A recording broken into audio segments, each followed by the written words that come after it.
Hey, very, very good evening to everybody. Thank you so much for coming down to the Sense Community Night. This is our first for the October series. We have another one next week as well. So if you haven't got anything yet, you can come in and grab a seat. There are still a lot of spaces in front which you can take. Don't worry. Yep. Can fill up the front, it's fine. Okay, so I don't want to take too much of John's time. So welcome. We are going to start off with one of our instructors as always. So our instructors, we always invite them to talk and share with the community in Singapore on what's happening today, what's trending today. So you will definitely learn a lot of things from our instructors. I hope you also enjoy the food out there and network with your friends. And this is really what we want to do in a Sense Community Night as well. Come have everybody come together and also learn something as well. So without further ado, please put your hands together for Jon Gorenflo. All right. Thank you. Thank you, everybody, for coming. Looking forward to having the talk. We're going to talk a little bit about hackers and how they do things, right? Because they tend to operate a little different than the rest of us think. There's some misconceptions I'm hopefully going to clear up. And I hope that by the end of this, you realize when it comes to information security, there really are no rules, right? We try to create rules, but attackers don't play by them, okay? And that's kind of the point. Right? Now, my name is Jon Gorenflo. I've been teaching for SANS since like 2015, I think. I'd have to go back and actually look. I've been doing information security in some form since around like 2006 or 2008. I can't really put my finger on it because I took a job as a network administrator and quickly found out that everything I had to do with administering firewalls, deploying an IDS IPS, managing antivirus, deploying an anti-spam appliance, DLP, all these things. And it was at some point in that time frame, I realized I hardly do anything with the network equipment anymore. Everything I do is security, right? So I accidentally got into security back in the 2006 to 2008 timeframe, right? It didn't take too long though that I realized, you know what? I'm putting in all these tools. And I think it was actually a SANS webcast that first kind of clued me into it. And the prompt in the webcast and the way they got me to watch it in the first place was somebody said, you know, if we know that attackers can bypass firewalls, we know they get past antivirus, we know they get past IDS IPS, we know that DLP doesn't actually catch hackers. If we know all those things, how do you know they're not in your network right now? Oh, that's easy. I go look at my antivirus. They're evading that. Well, I'd look at the IDS. Oh, they're evading that too. I realized I couldn't answer the question without reaching for the security tools that I was so dependent on. And that was when I realized I'm playing a fool's game. And I was the fool, right? It's not to say that any of those tools are bad, but I quickly learned tools are just tools, right? So I took the red pill and I'm still trying to find the bottom of that rabbit hole, okay? If I ever do find it, I'll let you know, okay? But it's just kind of the way it goes. If you get bored in this industry, you're probably doing it wrong. So I've done a little bit of everything in the process of trying to figure it all out.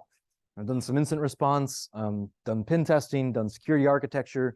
I started out as a network admin, sysadmin, that kind of work. So I've gotten to see quite a bit, and I've seen the industry change quite a bit over the years, but there's been some constants. Right? Now, several certs, all that good stuff. I do teach 504 and 560, two similar classes, but 504 is meant to teach people that are in the incident response side of things. How does the attacker think? Because we can't really stay ahead of the attacker unless we understand what they do. In most sports, right, in any type of competition, offense is studying defense, right? The two teams study each other, right? Even a boxer or any type of martial art, they're going to study the style of the other person before they step into the ring, right? And that's what 504 is really meant to be. If you're a defender, you need to go study the style and the attack techniques of the attackers, the people that you're going to spar with. Otherwise, you're going to have a whole lot of trouble keeping up with them, right? 560, on the other hand, is focused on doing enterprise penetration testing. Okay? Definitely put it on the attacker hat, finding the flaws and weaknesses in a company, producing a quality report so that people actually know what they need to go prioritize and fix. Right? This is the two focus of those two classes. And I absolutely love teaching both of them. Right? Now, I am the CEO and principal consultant for AttackD. Primarily, we do penetration testing. Right? We'll do other stuff that the clients ask us to, but we primarily focus on the offensive side of things. And we do that a lot for companies where a lot of people work really hard in security, but they don't necessarily have the offensive staff and the people who can spend all of their time studying the latest tools and techniques that the attackers are using, right? And so then we can kind of fill that role, because they don't, maybe smaller companies, that kind of thing, they can't staff that. They don't, it just doesn't make sense for them to have that person on staff all the time, okay? So that's kind of the hole that we fill, right? Now, why the talk? Because there's a lot of talks. You gotta have a good reason to write a talk. At least I do. I have to be motivated to write it, okay? Well, in the industry, there are a whole lot of misconceptions about hackers, what they do, why they do it, how it actually works, right? We'll talk about some of those misconceptions. And people, they don't really understand the problem. And there's a whole lot of people out there that tend to just listen to whoever's speaking the loudest. And that's really terrible, because the stuff that we do in this industry, it matters. It matters a whole lot. There is not a single part of your life that is not impacted by technology in some way, right? Period. And this is for the entire planet. Even the people that aren't using technology on a daily basis are impacted by technology. Now, in the US, we have the Amish. Are you familiar with the Amish? Right? So the Amish, they like spurn technology. They live in the US, but they like horse and buggy, like plow the field with a horse, like they, no electricity. Okay. A couple of years ago, I had a friend at another firm called me, and I would assist them with stuff from time to time. They called me and said, "Hey, John, hey, we've got to do some incident response for a family business, and we need your help with it." I'm like, well, I'm kind of booked, but I can maybe at least give you some pointers if I'm familiar with what you're facing. So what do you got? And he says, "Well, it's an Amish family." And I said, "Whoa, whoa, whoa, whoa, whoa. You just Amish?" He goes, "Yeah, Amish." I said, "That we're talking about the same Amish, like horse and buggy Amish?" And he goes, "Yeah." I said, "Okay, go on." Because I'm trying to figure out how I'm going to help them with, like, what am I going to do? Like pen test a wagon? I don't know. Right? And he goes, "Well, they got ransomware." I'm like, "Oh, okay, stop." Right? Like, help me out here. I'm lost. He goes, "Oh, well, they have computers. They just don't call them computers." I'm like, "What?" And he goes, "Well, there's this one place that they're allowed to buy these computers from. They come in wood cases, and it's called a word processor, not a computer. And they have it so they can do banking." I'm like, "And it's not a computer?" And he goes, "No." I said, what does it run? What does it do?" And he goes, "Oh, it's Windows 10. Okay, we're just messing with words at this point, right? The point of all that is, if the Amish can get hit by ransomware, right? Name one part of your life that is not impacted in some way by technology and security. It's everywhere. It matters a lot. Our day-to-day in every fashion is completely impacted by information security. And a lot of organizations tend to focus on the wrong things. A lot of executives really think that tools and compliance are going to save them. And it breaks my heart. All right, seriously. Tools are great, okay? But they don't get the job done. People get the job done, right? And every once in a while, to help convince an executive of that, I give them a decent little example, right? Now, I like to joke that for executives, RFP stands for request for pork chop, right? Because they put out the RFP to get some business done, right? Whatever it is. And then they get taken out to all these nice meals by the vendors responding to the RFP, right? So they put the request out and then they get taken out for pork chops, okay? So they really understand this example. Because I say to them, I say, hey, who's the best chef around here? What do you know? The best restaurant, right? And they'll kind of give you your favorite restaurant. You say, that's great, cool. I'm going to take you to that restaurant. We're going to everything on the menu. Anything you want, we're buying the menu, right? Or I can take you to the local elementary school, like where the kids eat like dinosaur chicken nuggets and macaroni and cheese, right? Okay, we'll go there for dinner. Which one do you want? And they're like, let's go to like 5-star restaurant, right? You're buying, so like, okay, cool. Except I didn't tell you something. I've switched the staff. I took the workers from the local elementary school and I put them in the 5-star restaurant. And I took the workers from the 5-star restaurant and I've put them in the elementary school. Now, where do you want to eat? And they think real hard about it. And all of a sudden they realize this 5-star restaurant with the greatest equipment, the best ingredients even, with people that don't know how to prepare the food, they're going to get dinosaur chicken nuggets and mac and cheese, right? I will take the 5-star chef in the local school's kitchen every day of the week and his staff because they know what they're doing, right? Tools and compliance. Compliance is just a recipe, right? Well, local cooks and all that, they can follow the recipe. Tools, it doesn't matter if the person doesn't know how to use the tool, okay? Now, where does all that take us, right? Misconceptions. Hackers are evil geniuses. I don't really think most of them are all that smart. I think there's 10% out there that are brilliant individuals. I think 90% of them follow the instructions that the 10% put together for them. Sounds a little bit like IT, doesn't it?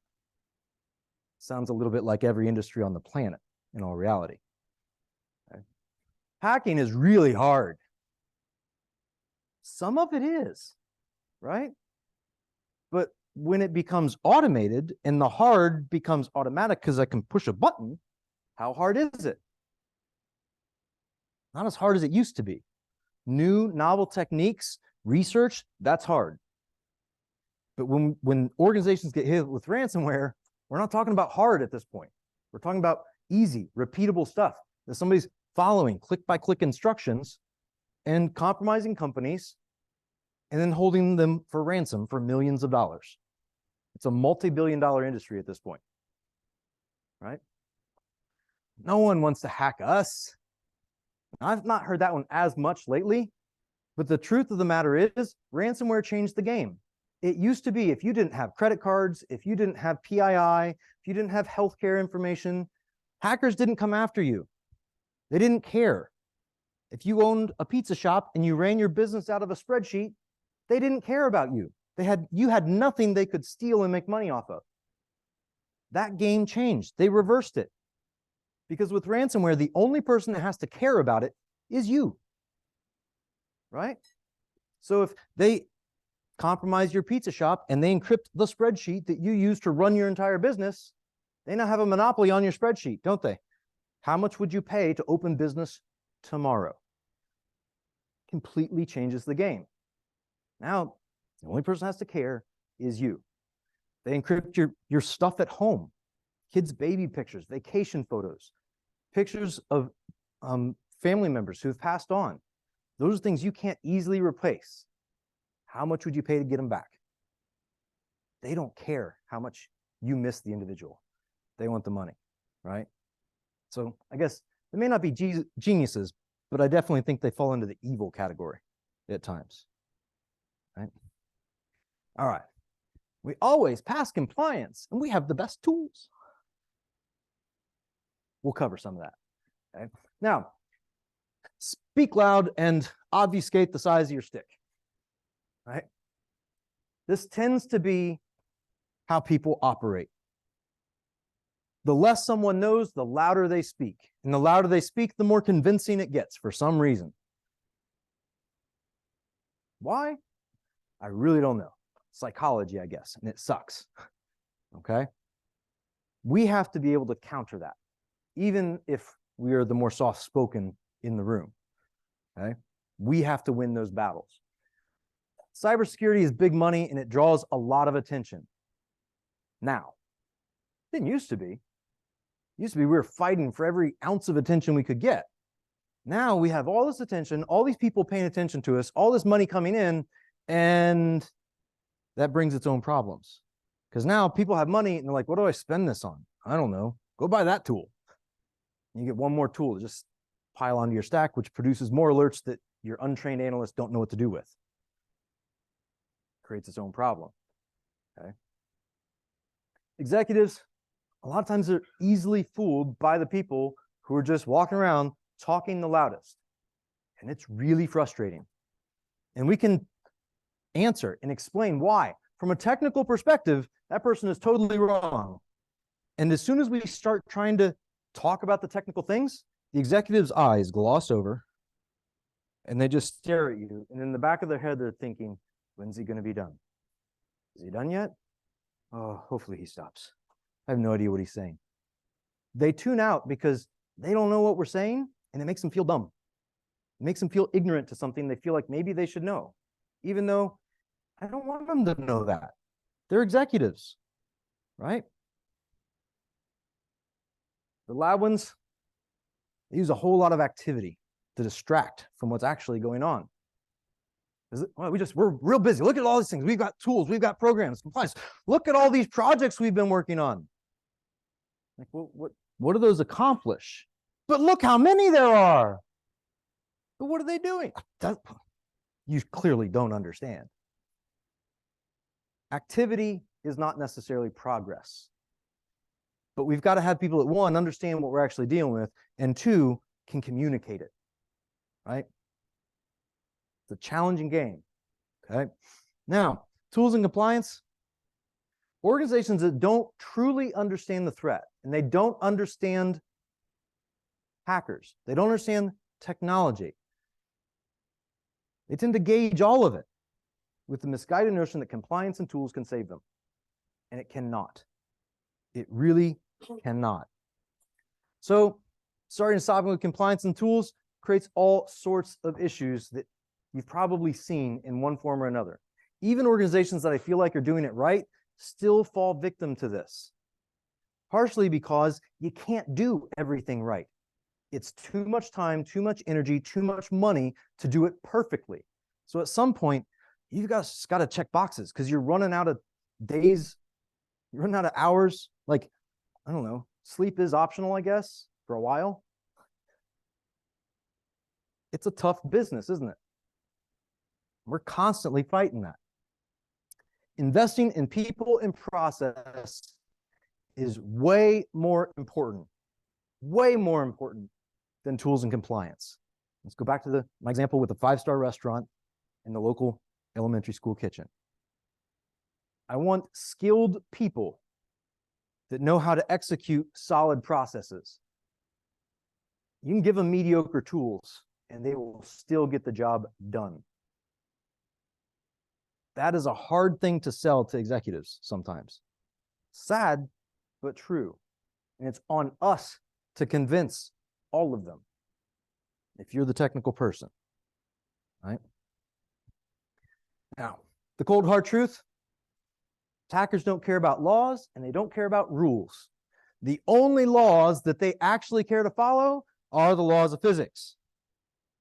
And I did put a caveat in there because there's the laws of physics. It's inclusive of only the current understanding of said laws by greater scientific community. Hackers may or may not understand those laws differently and act accordingly. In other words, there's a whole bunch of things that we do in this world that from our book knowledge says it should be just so. But in practicality, is it true? And there's a whole bunch of stuff that we just assume is true, but when's the last time you tested it? How can you prove it? What are our misconceptions that we learned at a young age and we've just carried with us the rest of our lives, right? And society does this to us too. I was walking with my daughter. She's now like 15. She's about to start driving, right? She was like 3 or 4. So she's just starting to like go to school, you know? And like we were walking up to the curb, we're about to cross a road, right?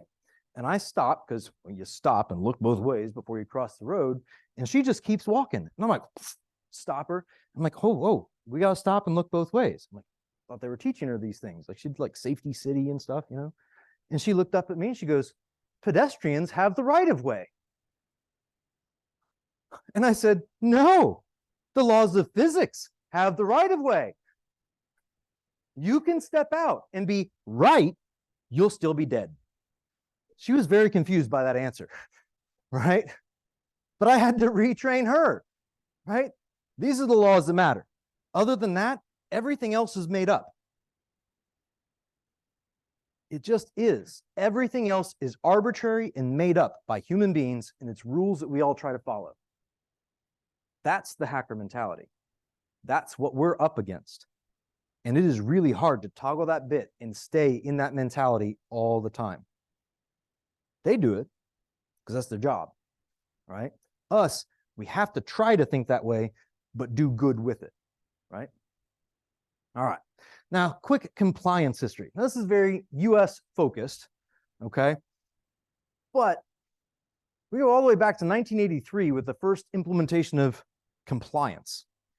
These are the Orange Book. Very famous things like Dave Kennedy's a famous hacker in the US. He like found like an original copy of the Orange Book. He like bought it for I don't know how much money. Has it like behind him on his shelves when he's like on the news and stuff, right?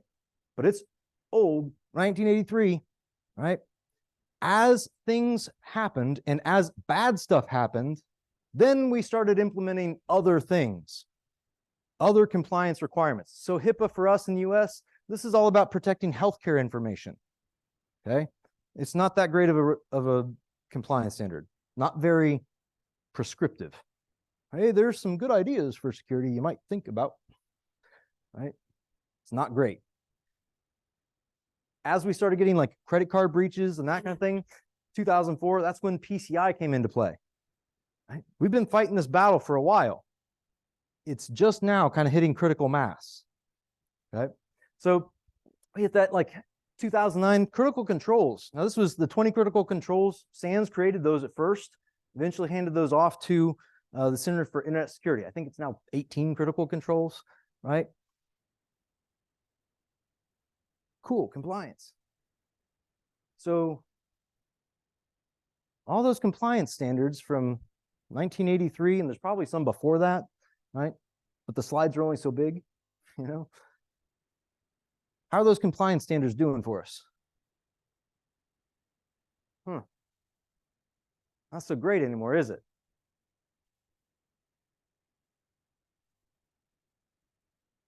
XKCD. Like, you can't do a talk without one in security, right? And the thing about compliance standards is everybody's like, you know what? I've got this security thing figured out. I'm going to create the standard. I'm going to tell them how they should be doing it because I've got it figured out. And all of a sudden we go from having 14 competing standards to 15 competing standards. And you got to choose which one works for you, I guess. Is that how it's actually made? Which of these is going to best help us secure our organization? Or does management sit around and go, which one of these would be the easiest compliance audit to pass? Right? Because compliance kind of screws things up, which is a weird thing to say, right? It's a bittersweet pill. Let me break it down. How, why became what, and what became why. Seems a little crazy, but someone creates a security program that works. So they decide to share it, right? Let the world know. Here's a security program that works, right? Why? Well, they want to protect all our data from bad people. That's how they got to the security program that works. They were focusing on security. Okay? How? Well, to get this to everybody else, we're going to create a compliance body to help other people do what we're doing to actually secure things, right? And so then what? Well, set of standards so that they can actually secure the data. And the worst part about the creation of a compliance standard like this is it works. People start doing it, right? Why? Well, compliance says they have to. Oh. How? You just follow these guidelines. Can we check the box? Just check the box.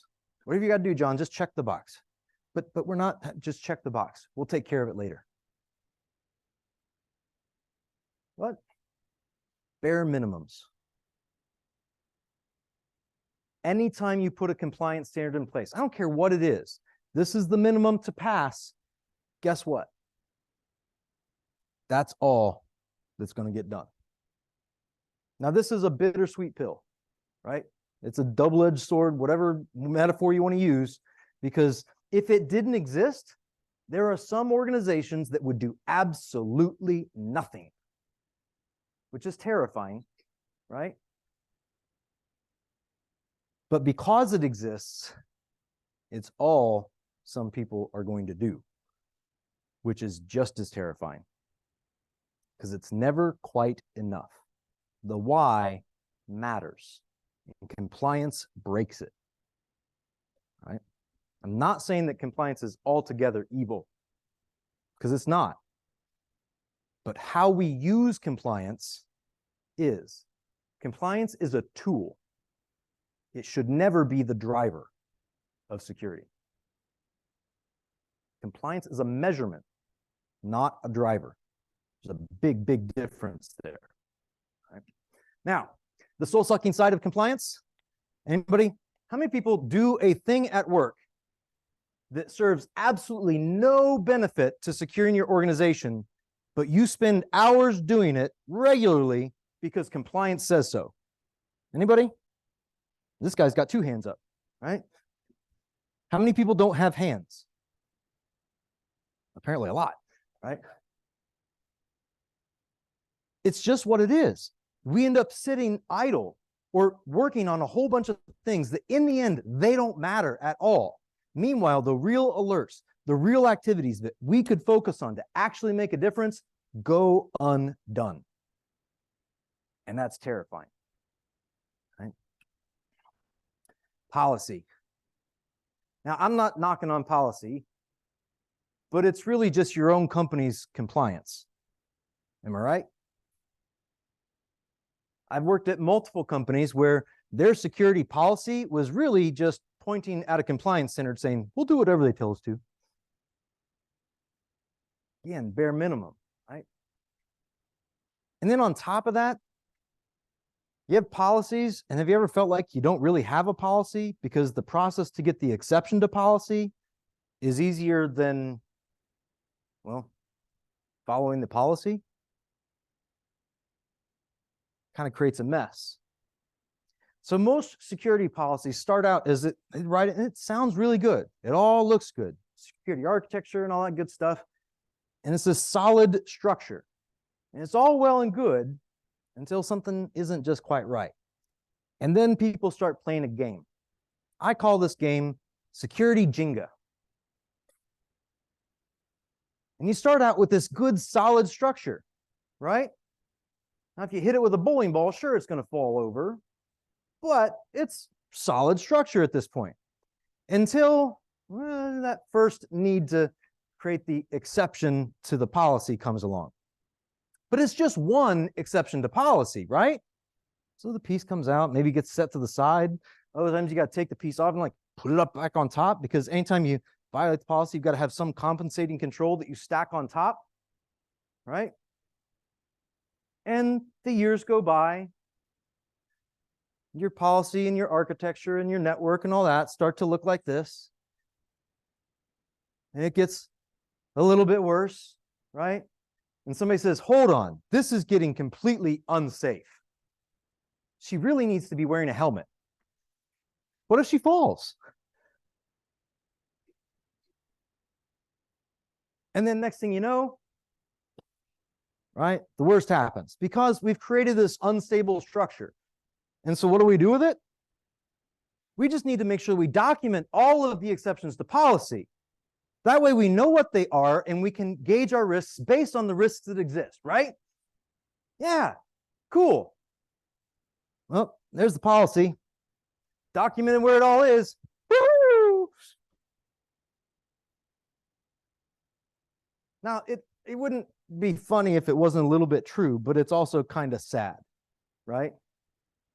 I've worked multiple places where literally it was easier to get the exception to policy than it was to go through the process of actually following the policy.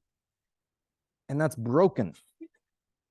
But it's also the world that we live in, right? Because anytime we find friction in our lives, what do? Find a way to make it easier. Guess what the friction was? Well, that exception to policy process is terrible. We need to fix that process, make that easier. Or maybe use it less, right?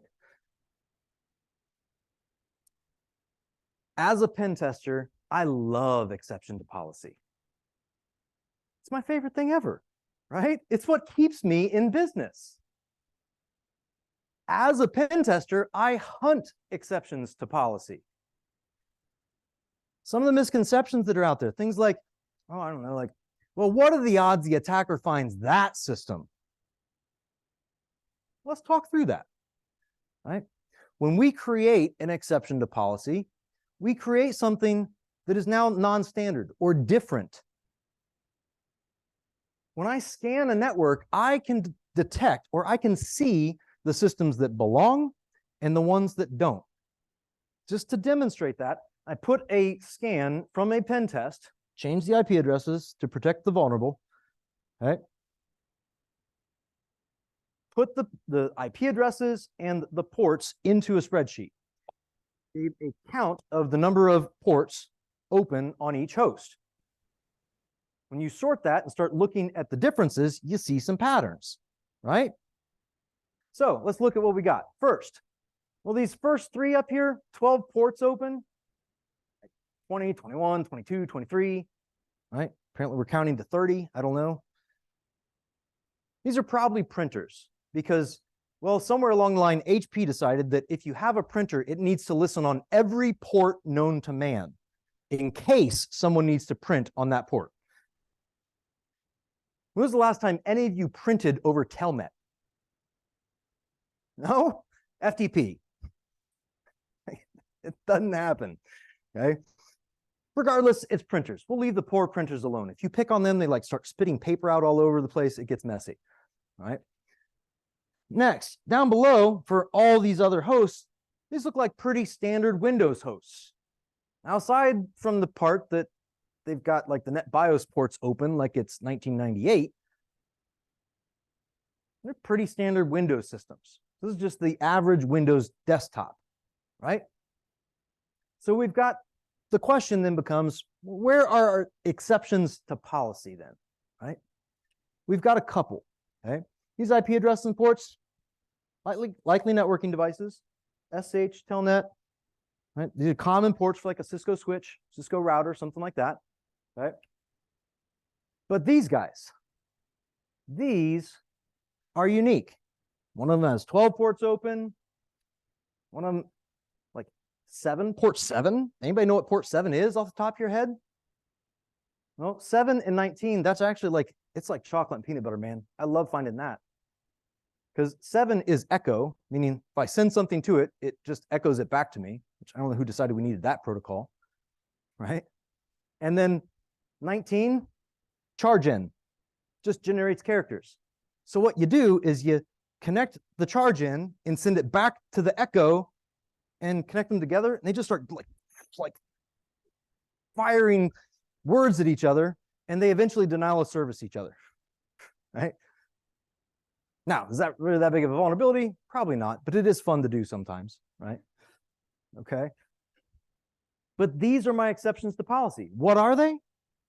I don't know, but let's look at the ports. We've got maybe some Linux boxes, right? The one up top is probably a Windows box, so .161, lots of ports open, okay? But those three systems stand out. Guess what 3 systems probably don't have the corporate antivirus? Probably don't have your EDR system. Probably aren't patched through the normal patching process. Guess which ones may or may not get authenticated scans from your vulnerability scanner? So guess which ones are most likely to be misconfigured and full of vulnerable software that hasn't been patched in who knows when? So What are the odds the attacker finds the exception to policy? Pretty darn good. They stand out. I like to say that when we have the exception to policy on our network, we put these things in here. It's almost like a texture, isn't it? It's a little bit like we go to the beach for a picnic, and one grain of sand makes its way into your sandwich. If you tried to find it with your fingers, you wouldn't be able to find it. But as soon as you start eating that sandwich, your teeth will find that grain of sand, right? Only once, and then you'll try to find it again so you can take it out, and you won't find it. You eventually give up and just swallow and hope it doesn't come back, right? But it stands out. All right. Quick antivirus history. Kind of been a staple of security for a long time, right? Like, I was kind of curious when I did this, like, theorized back in 1949. That's fascinating to me, right? Guy is like, and Van Neumann, this guy's the guy that said, you know what, really, we should have a separate processor for our data and a separate processor for computing instructions. Neither two shall meet, because if they do, you have all sorts of problems. And everybody else is like, oh, that sounds expensive. Yeah, we'll just do it with one, right? And the vast majority of vulnerabilities we deal with on a day-to-day basis have to do with attackers providing what the computer expects to be data, but it happens to include commands or executable code, right? If we'd listened to von Neumann, we'd have been in a much better place, right? Now, fast forward, right? 1971, the creeper virus, one of the first ones ever recorded, right? There's the brain virus, all sorts of fun stuff, okay? We have McAfee, virus scan came out in 1987. Wow, 87? Like, we're coming up on, what, 35 years at this, 36? You'd think they'd be better at this by now, right? It's not their fault, though. It's really not. Antivirus is a dead game. It's impossible to win if you're playing antivirus, because it doesn't take much at all to bypass a signature. I make one minor little change to my executable and I'm past antivirus, right? And then their list of naughty applications just grew by one, right? I do a pen test and somebody's like, and the antivirus list grew by 8 that day, right? It's a never-ending game. Eventually, if we kept doing this is the first epiphany I had back in like 2008 when I figured out I was a security person. I actually started trying to think about it. It's like, antivirus is dumb. This list never gets smaller. Eventually, our computers are going to do nothing but scan for these signatures. We've got to have processing power to do something. We need a processor just for antivirus. It's a broken idea, right? New rule. We're going to put antivirus everywhere, though, because, well, it stops viruses. Well, once upon a time, that was true. And would I ever recommend getting rid of it? No, because it catches really dumb stuff that we don't want to mess with anymore, right? Is it worth the price we pay for it? Moving on. So, antivirus and endpoint security. Originally, AV simply compared hashes to files, right? That was it. Then it got a little bit more nuanced, right? And they've gotten a little bit more evolved. They got to the point that they're actually looking at the behavior of the software and some of that. I'll kind of include EDR in here, but EDR is really like antivirus on steroids, because it's not just concerned about, do I know this? Is it on a naughty list? It's, is it doing bad things? And that's what we really care about, isn't it? Is it doing bad things? That's what EDR helps us catch, right? We're going to talk about a few things, though, because we put antivirus and EDR everywhere. Well, everywhere, right? Because, well, I'm certain that there's antivirus and EDR on the exceptions to policy, right? How many people have EDR on their routers and switches? Anybody? Oh, that's right, you can't. Doesn't work that way. Okay, so there's always gaps. The sales people don't tell you that. To them, it's a silver bullet, man. We protect it all. Okay, and then there's, again, the exceptions to policy. we'll talk about some LOL bins, some GTFO bins, obfuscation techniques, and genetic malware coming up here, right? So antivirus comes about. It's an effective tool at first. All the tools that come out, they're effective at first, but every time we put a security measure in place and it is effective, do the attackers just go, oh, I guess I'll go get a job somewhere else now? They just quit and go home? No, man, it's a game to them. They enjoy the fact that it's broken now. They get to go hack something and figure out how to get past it. Like, you just motivated them. And I'm not saying don't deploy the secure things, but what you need to toggle in your head is that the game never ends. It's a ratcheting thing. We get better, they get better. We get better, they get better. We get better, they get better. It will never stop. It's just like any other industry. We're just newer. Still learning that we're not really all that special in that regard. Right? All right, new rule. They're bypassing antivirus. We're going to detonate things in sandboxes. That way, we can observe what it does before it gets on the network, right? Cool. Except intergenetic malware. Now, this is a dead project, but I have it up here as an example, all right? Ebola was a project, and we see what you'll often hear this referred to as is like environmental keyed payloads. In other words, it encrypts the payload of the malware. And what decrypts it is something like the domain name of the system the malware is running on. That makes sure that their malware only runs in your domain or only in the target domain. So if you have FireEye, if you have any of those sandboxing tools, Cuckoo Sandbox, right? Not going to run because most of the time those virtual machines are not on the domain. Okay, and that's just one example of how it can work. So now all of a sudden our sandbox not helping all that much. Did it help at first? Yeah. At first it was like, holy cow, this is fantastic. You get all this data, stopping the malware, great, right? And then all of a sudden we've got a bypass, right? Designed to help four things. Gets you around antivirus. It's not just the detonation, right? The sandboxes, but it really complicates reverse engineering too, because you've got to figure out what that environmental payload or the key to decrypt the rest of the malware actually is, right? And your reverse engineers, they got to figure that out first before they can then focus on reverse engineering the rest of the malware, right? All right. So we can use OSINT, create some custom keys for target organizations, that kind of stuff. The payloads here, encrypted, they'll only execute in that target organization. Now, I gave the example of the domain. Could I say that I only want the payload to run for a certain user, or a user that's a member of a certain group, or something like that? Could do those things too, right?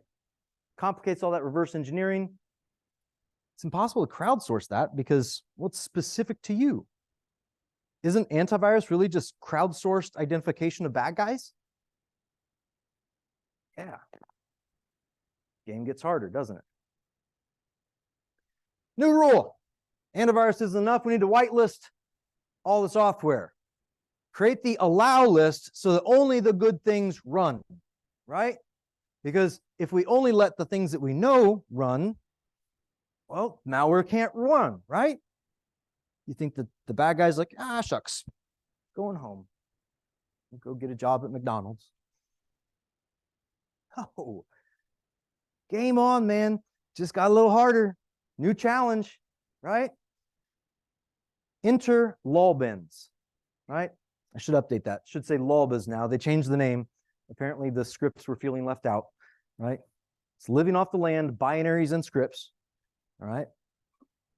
And basically, these are Microsoft signed binaries.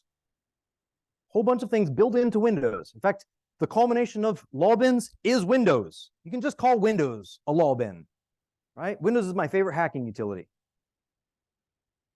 right? Does Windows count as malware? Just asking, right? So we have some unexpected extra functionality in these tools. They're signed by Microsoft, and by the unexpected extra, I'm talking about like the ability to download a file, the ability to read or write to alternate data streams, the ability to execute other programs specified by the user on the command line. These are those extras, right? And then have that functionality would be useful to an APT, red team, pen tester, whatever. That's kind of the definition of lolbins. There's a whole project out there. You can go out to the lolbasproject.github.io, right? And they show you, it's like everything's categorized. It shows you all the different executables and then the functions that they can do for you. Download things, execute things, alternate data streams. Hey, this one will even let me compile my own code. Woohoo! BYOM, right? Bring your own malware. Fantastic. Okay, and these are built into Windows. Go ahead, try and stop Windows from running itself. I mean, you can do that, right? You can like throw a computer in the lake and it'll be all right. Okay, lolbins examples. Find str, find string, /s/i, see password, and then we point to sysvol policy star.xml. What? That's going to find group policy preferences. It's a misconfiguration or a mistake that folks made with a tool that allowed you to configure local user passwords via group policy. It's really not that bad, except that Microsoft bought a company that was doing this, right? That was some extended functionality for group policy. And the company that wrote it made the mistake of using a symmetric key to encrypt the password. Microsoft bought them, started incorporating it into Windows, took their documentation, converted it to Microsoft's documentation format, and published it to the internet. Not paying attention to one part of the documentation, said, hey, this is private, don't publish this. And they published the symmetric encryption key that encrypted the passwords that people were using to set local passwords. So yes, it's encrypted in those XML files, but guess what? The key is public. Like a pen tester stumbled across it and was like, oh, holy cow. And they took a screenshot of the key, posted it to Twitter. It went viral. And Microsoft's like, oh, oops. And they took the page down. Really? Good job, guys. Right? Eventually, they put it back up. And they're like, oh, cat's out of the bag now. I still find group policy preferences on pen tests all the time. Am I using a hacking tool to find it? I'm using findstring. Just a tool to find strings. That's it. Next one, run DLL URL, or run DLL 32, URL DLL, open URL, file, what? So I give it a URL, but my URL here is file : / and then what's up with all the rest of it? It's escape characters and all that. Helps obfuscate a little bit on the command line. Helps you evade some tools or looking for command line activity like that. Right? HH, this one I love. Like HH, anybody ever heard of that one? Like find string, people probably heard of. Run DLL 32, people probably heard of. HH? Nope, no idea. But I can use it to execute just about anything I want. And it's allowed to run because it's a Microsoft signed binary, and its child process is allowed to run because it's a child process of a trusted process. Right? All of a sudden, we're using the rules against itself. Okay. This one, we chopped the top off. Not sure what happened there. GTFO bins. Linux was feeling left out. So somebody created the GTFO bins project, which is basically the lolbas project, but for Linux, right?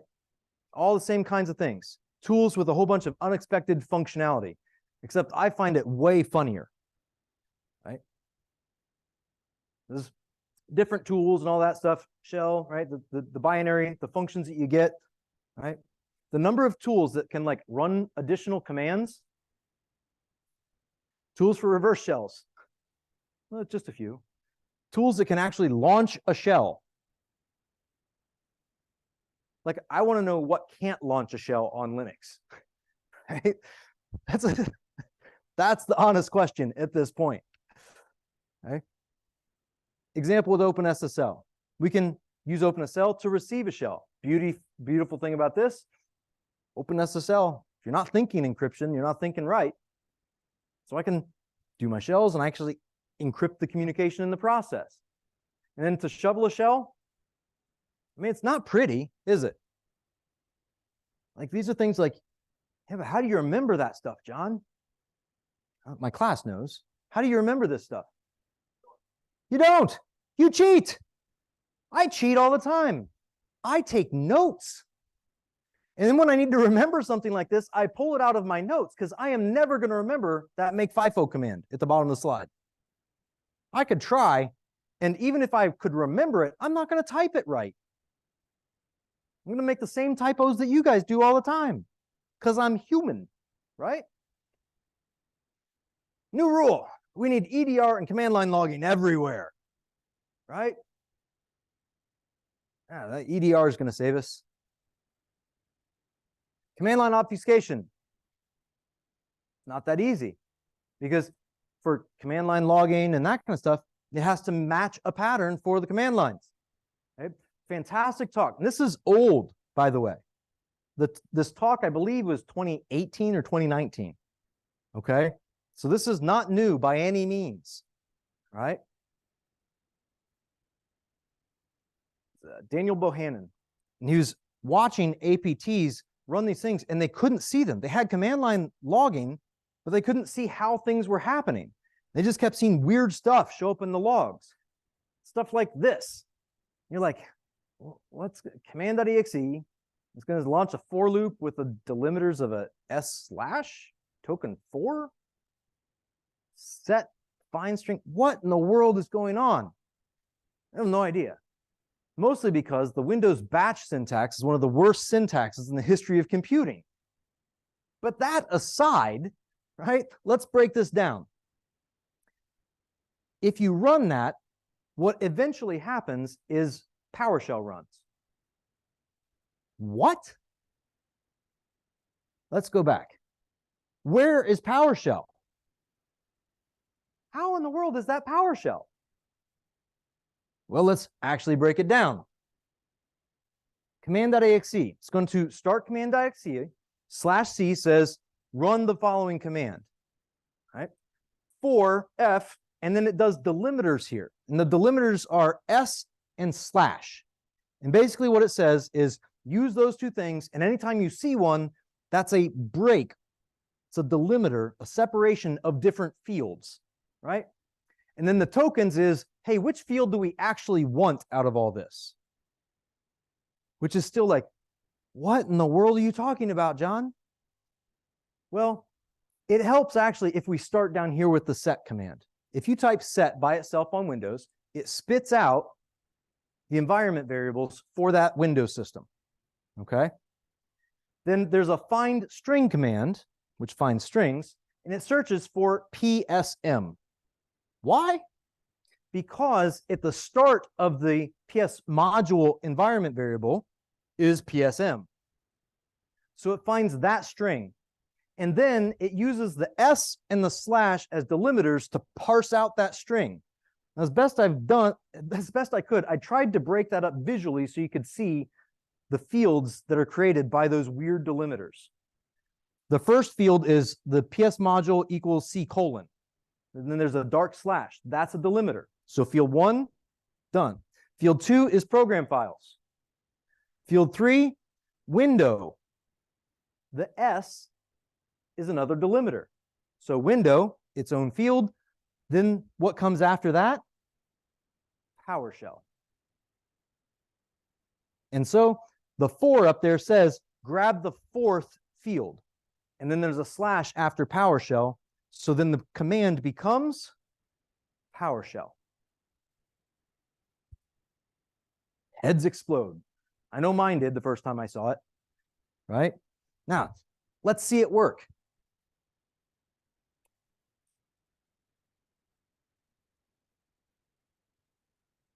All right, so we do the, come on now, there we go. Set, just so you can see what the set looks like. Okay, a lot of information, right?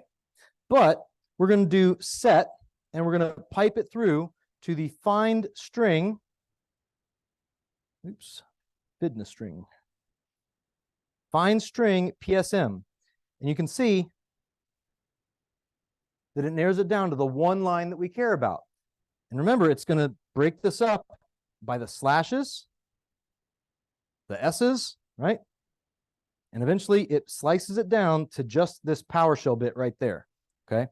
Now, I'm not going to type the rest of it. Okay.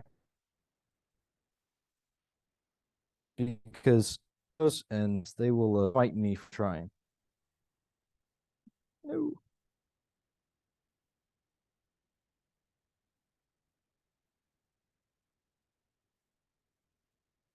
All right. Now this is giving me the warning. Hey, are you sure you want to do this? Yeah, I really do want to pwn myself. Right. Now, happens super fast, right? And notice that we went from a C prompt right here to here, it has a PS, which means PowerShell. My head explodes every time I do it. I'm the one doing it. Right? This was an example of what an APT was doing to bypass command line logging and auditing. Okay? Getting past their EDR, getting past the similars and all that stuff for all these weird commands. It's a challenging game, isn't it?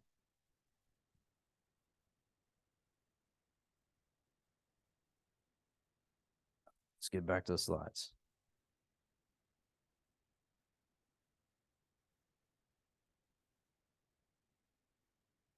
So what do we do?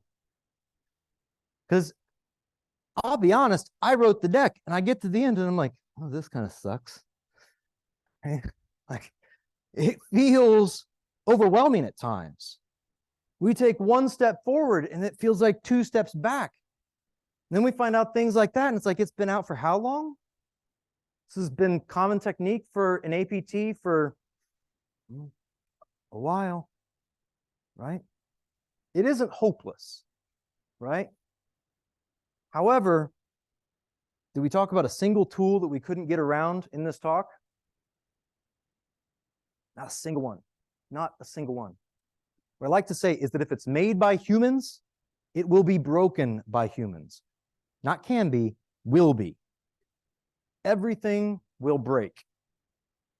What we have to do is build up dynamic, intelligent, trained, skilled people that know how to work together as a team so that when it breaks, they have some idea what to do, so that they are not completely beholden to the set of tools that management has given them based on dinners out with vendors. And I say that as a vendor that takes my clients out for steak dinners. So yes, I'm a hypocrite, right? But you know what? It works. The difference is I'm actually trying to help. I'm sure the others say that too, right? I'm honest about it at least, right? It's a never-ending game of cat and mouse. It will continue to ratchet higher. Every time we think we get it solved, the ball moves, okay? The attackers go where we aren't. I'm going to say that again. The attackers go where we aren't. They will adopt the new, the shiny, before we do. So they can figure out how it works and they can attack it before we have any idea how to deploy it, let alone defend it. And our plan for figuring out how to defend stuff is usually, well, let's put it on the internet and see what happens. Oh, it got hacked. How'd they do that? Okay, new rule. Over and over and over again. We finally started to get things kind of the point. EDR's coming out. We think, hey, I think we've got a handle on this enterprise thing. And attackers are like, it's getting harder in these enterprises. How's that cloud thing going? And they go start attacking the cloud. We start to get cloud things kind of figured out. And when it gets hard there for the attacker, they're going to shift to a new thing. When it gets too hard, they will move elsewhere. We're seeing a huge amount of attacks that are shifting from the endpoints and the servers to attacking VPN concentrators and firewalls and routers and switches. Why? Because you don't have any security tooling on those devices.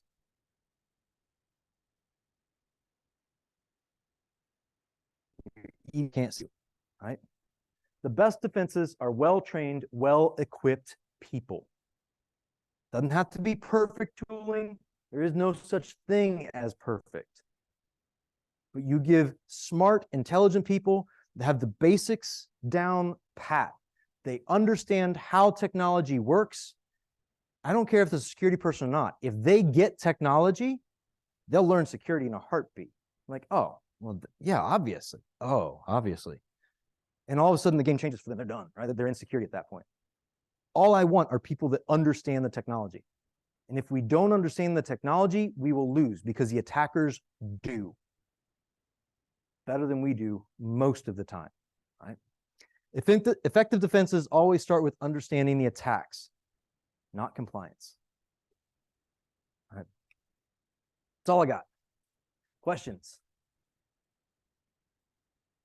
If you have any questions, just raise your hand. I'll come to you with the microphone so that our friends who are tuning in virtually can also hear. None? Hopefully you're not all depressed. There is hope, right? Any questions? Yes, we got a question. What's up?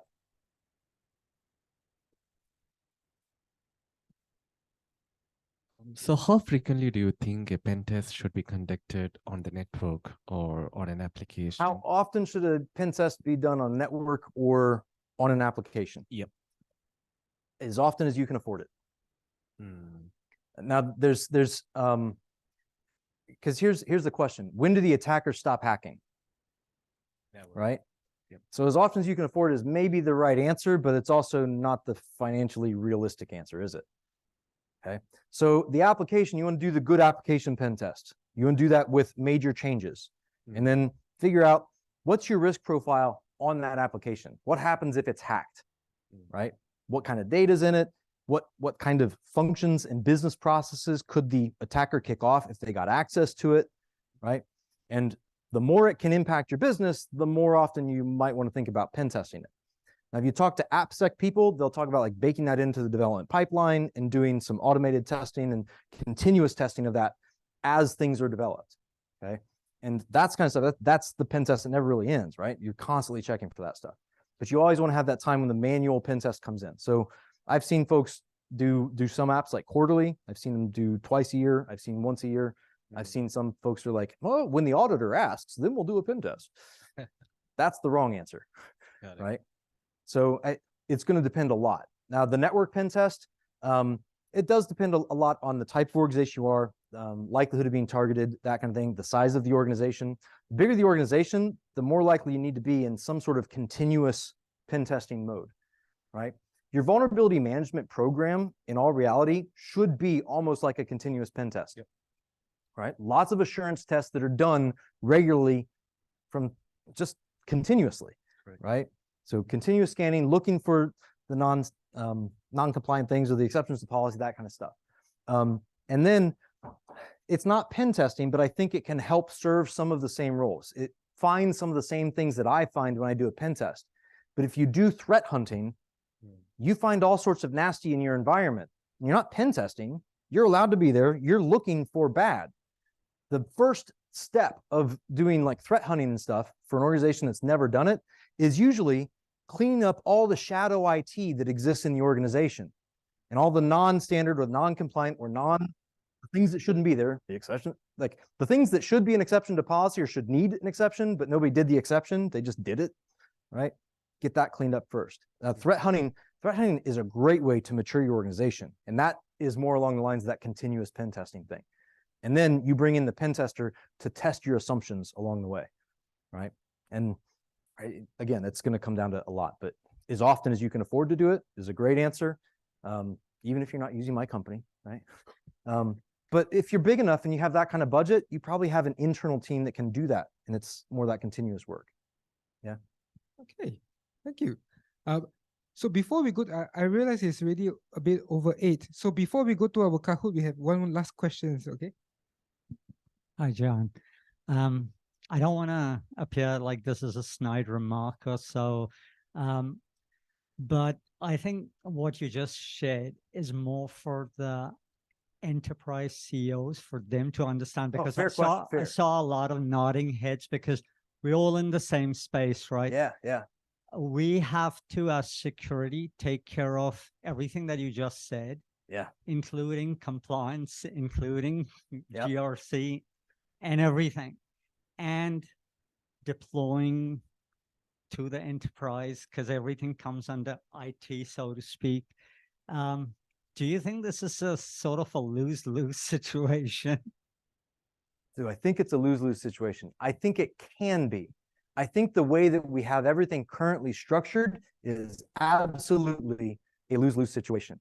Because I say all that stuff and I try to do it in a humorous way, which if like I've had executives that I can tell who the executives are a lot of times because they kind of bristle in their seats. They're not real happy about what I'm saying because they know they can't. It's not just a, oh, well, we'll just go back on Monday and do it better, right? Like I wish it was that simple, right? But it's not, because some of this is culture. Some of this is, I worked somewhere at one point, the CISO, at some point in the 2000s, like used a ton of his political capital to put something in place that took down a system and it cost millions of dollars. And that guy was a shadow of himself after that. He was not a security bulldog after that because he got kind of whipped into place, so to speak. And we've all had those moments in our lives where we kind of get knocked down a little bit, right? Did way more careful to just trust whatever his person said, because his guy said, oh no, this will be great, this will be perfect, this is exactly what we need. And then it cost millions of dollars, like lost millions of dollars, not just spend it, the business lost. And so that stuff happens. And when we step into an organization, there is always somebody that has had that kind of moment before us, right? And we deal with whatever reputation security got from those activities. And it's just part of it, right? We cried about the boogeyman in security for years and years and years, and the boogeyman never showed up.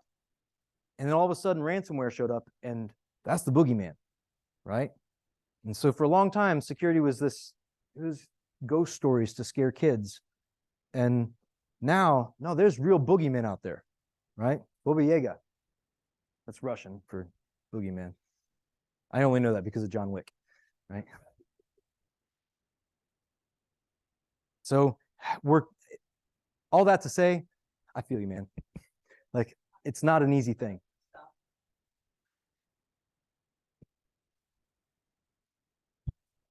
It is, right? Yeah. Good advice. If you couldn't hear me say, it feels like every company should get hacked, because then they've had that cathartic experience. I open 504 when I teach it. I talk about anagnorisis and peripeteia, and Aristotle defined that in Poetics and all that stuff. It's the two parts that make up a tragedy in the literary definition of a tragedy. And the whole point of a tragedy, according to Aristotle, is that you show up, you observe some hero who's on a quest to, save all the things, and you watch the hero fail miserably. Might be their fault, right? Could be like ego or hubris or whatever. It could just be fate, the will of the gods, whatever. But it all goes wrong. And anagnorisis peripeteia is, anagnorisis is Greek to learn. Peripeteia is a reversal. And so when you combine those two plot elements together, you learn one thing, and all of a sudden everything takes on new meaning before that. And like this presentation probably was a whole lot of anagnorisis peripeteia for people, right? Things you thought were secure all of a sudden aren't. And that's the world that we live in. And it's getting people to that. Now, the point, according to Aristotle, is that you go attend the show, you see the noble hero fail miserably, you have a cathartic experience at the event, the emotional response that you feel like you would have if you were in that hero's shoes. Because when we listen to a story, that's what we do. We put ourselves in the position of the hero, right? And then hopefully we can leave maybe uplifted, a little bit better understanding of what we're actually up against, the mistakes that the hero made, or the things that the hero couldn't control that lead us to the next step, right? Okay, big round of applause for John, please. Thank you for such an engaging talk. Here. Okay, it's a little over 8 right now.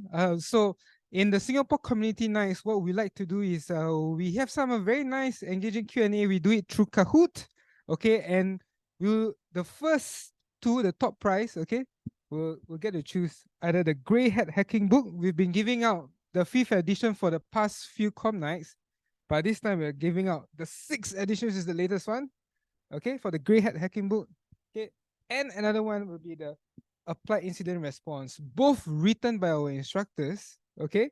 So this one is by Steve Hansen, and the other one, we have actually a team of them, by Steve Sims and all, okay? And just for information, the one with Applied Incident Response, Steve Hansen is actually here already, and he autographed it. So it's a good one, okay, if you want to get. All right, so let's get to the game. Yeah.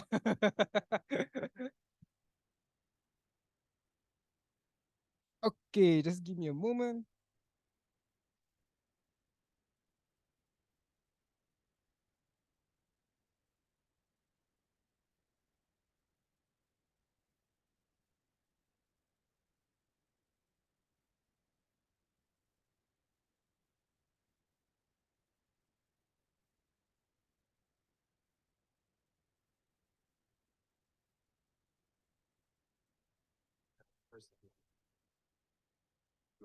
Okay, so do whip your phones out and scan the QR code right up there, and you can join the game. So if you have not played Kahoot before, it's quite popular in Singapore. Okay, you can ask your children. The teachers probably play with them countless of times. Okay, in here. So yes, you can put in your pseudonym, your username, or your in-game name, whichever, which I really like to see what you have there. Okay, it's usually quite funny. So and then at the same time, I'll let you know how you actually play the game. Okay. What's going on in the industry, big players to the small players. Sans has it. Okay, see what we have here. From wherever you want. Ponyworm. All right. Brie cheese. Wow, okay. It's Brie cheese again. Do we have Brie cheese out there? Not this time. Okay. So how do you win this game? So Your instructor. the questions will be flashed out there. Okay. We are doing a mix. We have questions from the presentation and questions about Sans. So From wherever you want. you have to put in the right answer, that's of course, but you also have to put it the right answer the fastest. Okay, so you have to get right timing. Okay, any more? Okay, we have 48 people right here in the game right now. I will slowly lock the room Your instructor. in about 10 seconds. Okay, so is anybody having any issues? What's going on in the Okay, industry, if you have any issues, just raise your hands. Sans has it. Your cybersecurity training from wherever you want to be. Sans Live. Okay, Get 5, And a lot of 4, people have not taken SANS training in the past 3, 2 years are going to be 2, floored by what they 1. I experienced will in lock class the today, Whether room. you're sitting at home, taking the class online, or whether you're here in person. Okay, so let's go with the first course. question. What do we have?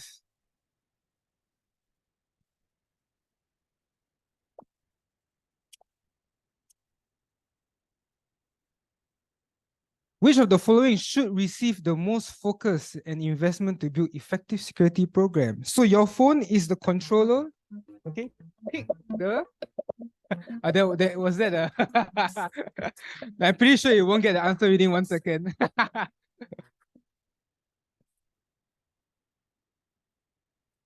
I'll give you half a point there. I'll give you a half a point.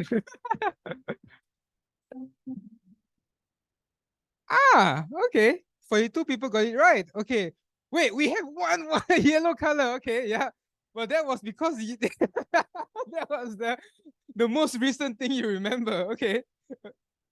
Okay, let's see. So a lot of people got it right over there, but are you the fastest one? Okay, let's see. Okay, Sammy is there. Not Bray is there. Okay. So the first two, remember, the first two will win the prize, all right? And then PS, Bray, Cheese, and TT, you are actually catching up. Next. Which is not a common misconception about exceptions to policy.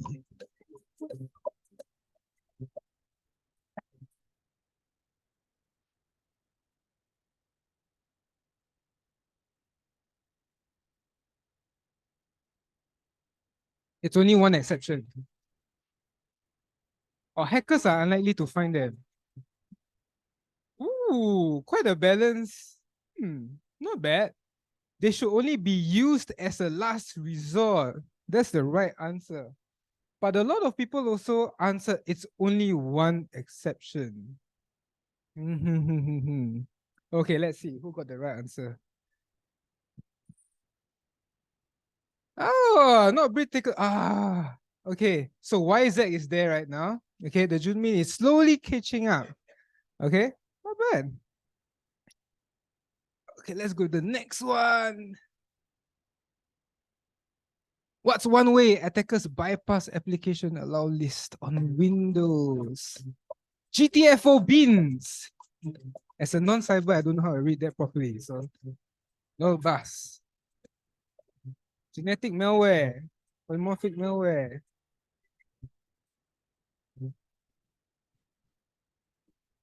Okay, come on. The last few people. Oh, nice. Okay. Wow, you guys are listening in really well. There are so many people who got the right answers. Cool. Let's see. Why is that you really went up? Where the Junmin also catch up, overtake. Very nice. Okay. Don't get complacent. Slowly, one by one. Next. Which technique is used to evade sandboxes and complicate reverse engineering? Security Jenga.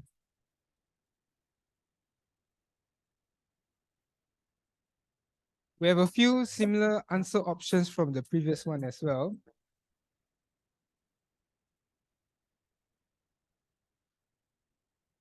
Okay. Ooh, you guys are really good, man.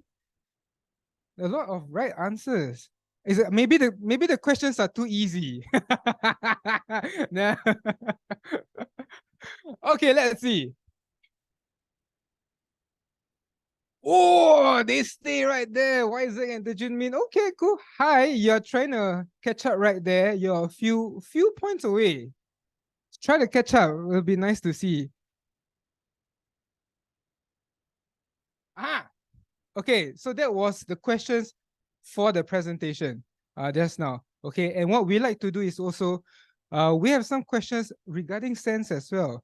So I hope you've been looking through the catalogs around and also generally about SANS. So let's see. This is usually the part where a lot of people lose their spots. Okay.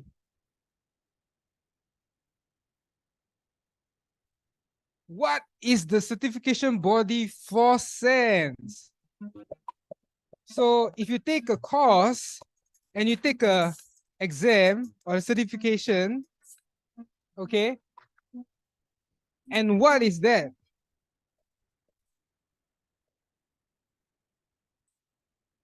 I believe it's the yellow one because it has one of my favorite tip in there. That's very nice. Okay.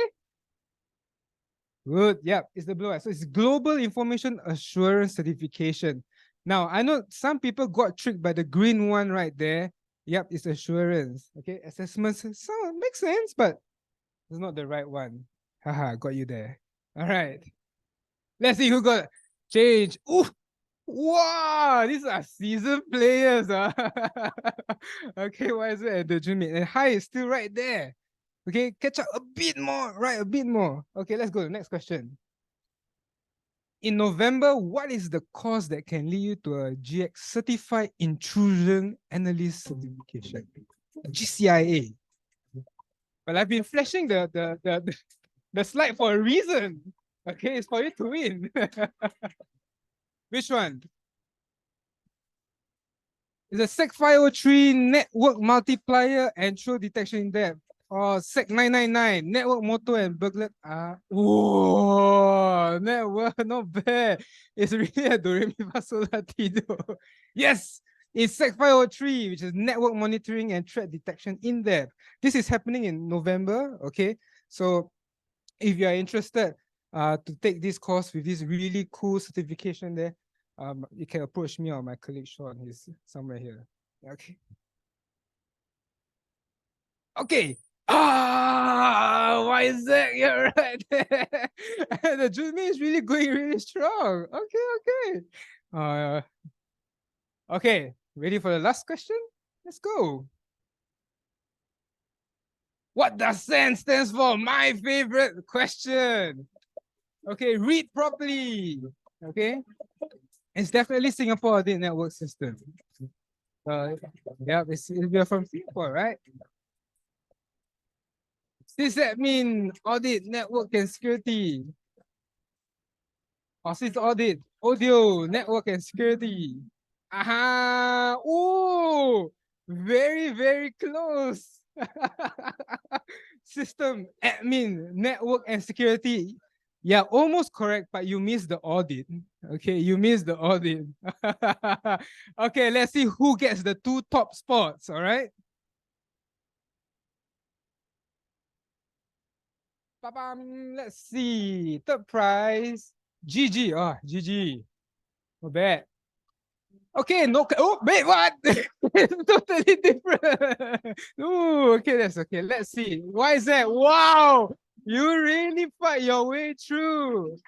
Okay, thank you so much, everybody, for coming down. And a big round of applause for John as well for such an engaging talk. And the first 2 prize winners, please look for me. Do not close your app. And for those who did not get anything here, I have good news for you. There's more food out there. Please go ahead and enjoy. Yeah, so if you didn't win anything this week, it's okay. You can win something next week again. Next Wednesday, we have Mick Douglas speaking for us. Okay, thank you, everybody. See you next week.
Yeah, I will stop sharing and then stop the cloud recording.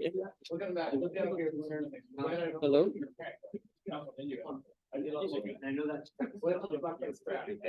About this stuff.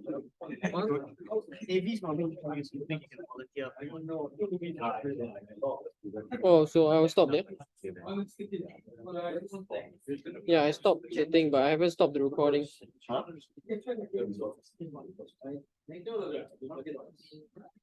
Was it? Oh yeah, I stopped recording. Okay, I'll stop the recording.